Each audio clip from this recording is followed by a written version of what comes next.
Donc, tout d'abord, pourquoi cette rencontre ce soir sur la politique et les quartiers populaires?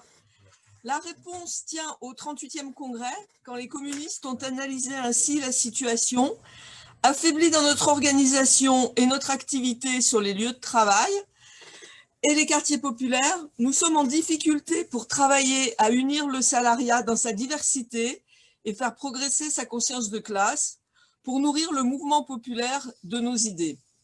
Et ils ont décidé d'affronter la reconstruction nécessaire de leur organisation et la question de la transformation révolutionnaire. Et je cite encore, il nous faut un parti dont le rôle est d'identifier au cœur du combat de classe les leviers et les obstacles pour ouvrir des perspectives de changement, un parti révolutionnaire, un parti qui se fixe comme objectif la maîtrise des enjeux, des rapports de force par le plus grand nombre pour faire avancer des idées et des orientations communistes capables de faire reculer les idées dominantes. Cela implique une organisation de proximité qui fait de la politique partout, des quartiers aux entreprises, une organisation qui développe dans la société, dans les mouvements populaires, le travail d'analyse et d'élaboration politique, théorique, les échanges nécessaires, une organisation qui travaille en direction de toutes les couches sociales, en proposant des axes programmatiques et en développant l'éducation populaire. Notre objectif est de permettre à chacun de prendre en main son avenir, de maîtriser le processus révolutionnaire. En 3 mots, nous voulons travailler à l'unité du salariat contre le capital, dans l'entreprise et dans la cité.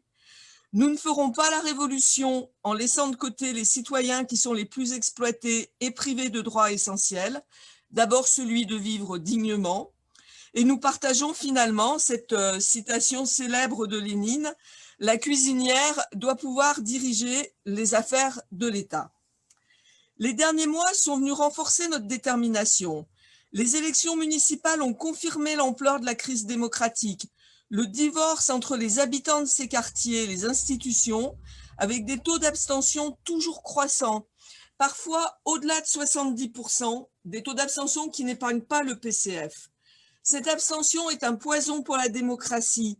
Elle autorise les pires aventures, celles de ceux qui achètent les votes, promettent ce qu'ils n'ont pas, transforment un geste d'engagement politique en un geste de soumission aux plus riches, aux plus forts, aux meilleurs chefs, voire aux meilleurs patrons, tuant le débat d'idées. Le socle social d'un fascisme renouvelé n'est pas que chez Marine Le Pen, il est aussi dans cet abaissement de la vie politique.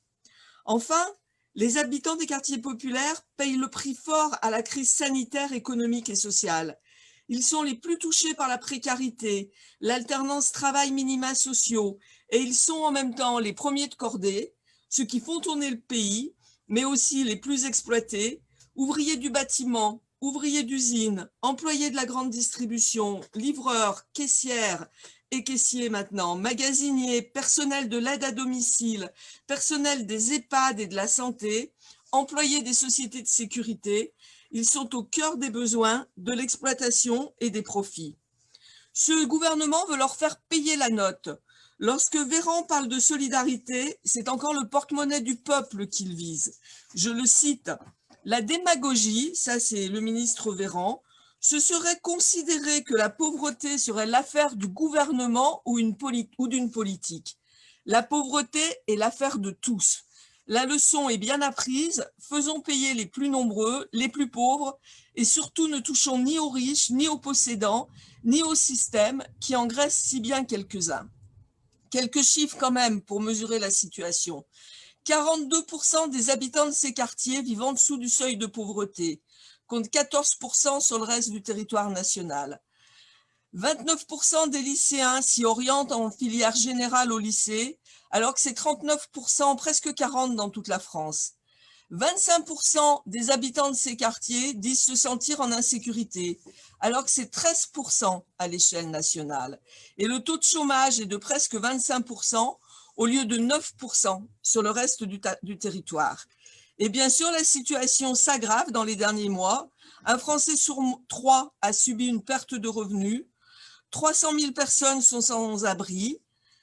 Les associations de solidarité alertent sur la question des distributions alimentaires qui augmentent considérablement. 44% des parents, autre très grand sujet d'inquiétude dans les quartiers, pensent que leur enfant a pris du retard à l'école pendant le confinement et 25% des ouvriers pensent que leurs enfants auront du mal à rattraper ce retard. Et le gouvernement s'apprête à supprimer les REP au profit des contrats entre établissements et rectorats, méthode dont on connaît toute la perversité. Nous parlons souvent de pauvreté lorsqu'on aborde ces quartiers. Je crois qu'il ne faut pas avoir de complexe sur ce thème. Après la défaite de la Commune, Jean-Baptiste Clément chantait dans La Semaine sanglante « Et gare à la revanche quand tous les pauvres s'y mettront ».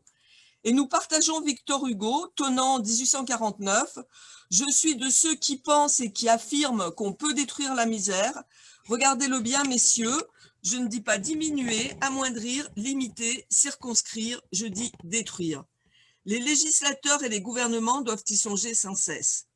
Et c'est bien ainsi que nous portons la solidarité de ceux qui payent le prix du profit et qui doivent s'unir pour faire émerger une autre politique et un autre système. C'est une solidarité de classe et de combat. Il faut sortir de l'idée qu'on ne pourrait pas faire de politique dans les quartiers populaires. Tous ceux qui y militent peuvent témoigner de la richesse des discussions. Et si le quotidien est très présent, il est aussi un chemin vers la réflexion politique.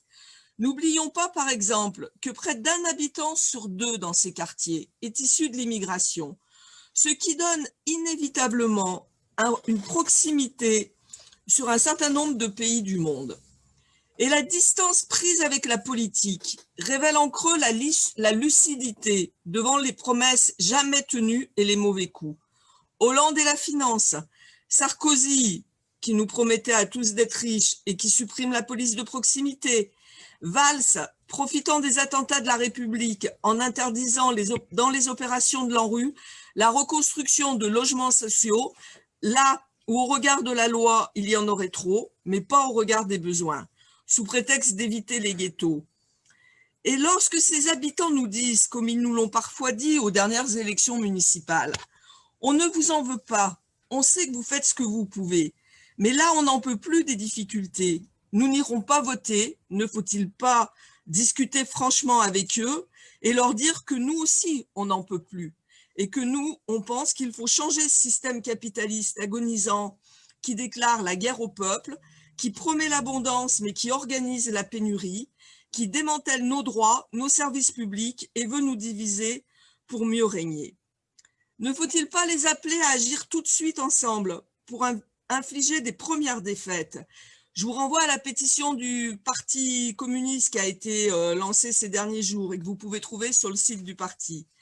Oui, nous pouvons déclarer guerre à la pauvreté et nous devons les appeler aussi au-delà pour conquérir les pouvoirs qui permettront au peuple d'imposer sa loi.